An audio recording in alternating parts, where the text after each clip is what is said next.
Assalamualaikum warahmatullahi wabarakatuh. Nama saya Alan Marza Gagari dari kelas FA1 Prodi Anestesi dengan NIM 211FI03042. Di sini saya akan menjelaskan tentang alat reproduksi pria dan wanita. Nah, sebelum saya menjelaskan alat reproduksi, saya akan menjelaskan tentang sistem reproduksi. Sistem reproduksi atau sistem genital adalah sistem organ seks dalam organisme yang bekerja sama untuk tujuan reproduksi seksual. Berikutnya saya akan menjelaskan tentang alat reproduksi pria. Nah, pada alat reproduksi pria terdapat organ-organ berikut. Yang pertama itu ada testis, berfungsi menghasilkan sel kelamin jantan, yaitu spermatozoa dan hormon testosteron. Lalu ada skrotum, berfungsi sebagai pelindung testis dan tempat bergantungnya testis. Ada juga vas ferens sebagai tempat penyimpanan sperma sebelum dikeluarkan melalui penis. Saluran ini bermuara dari epididymis. Nah, epididymis berfungsi sebagai tempat pematangan sperma. Ada juga uretra, fungsinya membawa sperma dan urin keluar dari situ. Terakhir ada penis sebagai saluran pengeluaran sperma dan urin. Berikutnya saya akan menjelaskan tentang alat reproduksi wanita. Nah, pada alat reproduksi wanita terdapat organ-organ berikut, yaitu vagina. Vagina adalah saluran yang menghubungkan serviks atau leher rahim ke bagian luar tubuh. Nah, fungsi penting serviks adalah memproduksi lendir yang membantu menyalurkan sperma dari vagina ke rahim selama proses seksual. Berikutnya ada tuba fallopi. Organ ini berfungsi sebagai saluran untuk sel telur atau ovum bergerak dari ovarium menuju rahim, sementara tuba fallopi menjadi wadah fertilisasi atau pembuahan sel telur oleh sperma. Berikutnya ada ovarium. Fungsi ovarium adalah sebagai tempat pembentukan ovum dan sel telur dan menghasilkan estrogen dan progesteron. Terakhir ada rahim. Rahim berfungsi sebagai tempat perkembangan janin setelah sel telur dibuahi oleh sel sperma.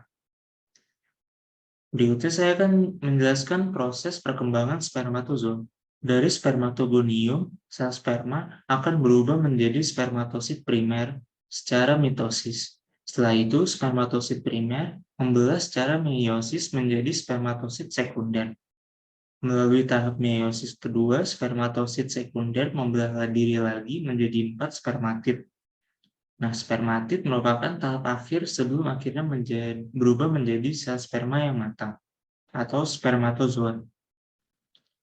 Nah, ada juga penyakit pada alat reproduksi. Contoh penyakit yang pertama adalah gonorea.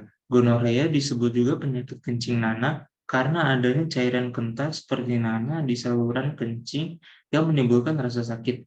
Penyebabnya adalah bakteri Neisseria gonorrhea. Berikutnya ada chlamydia. Gejala penyakit ini adalah rasa nyeri dan panas saat buang air kecil karena ada infeksi dari bakteri Chlamydia trachomatis.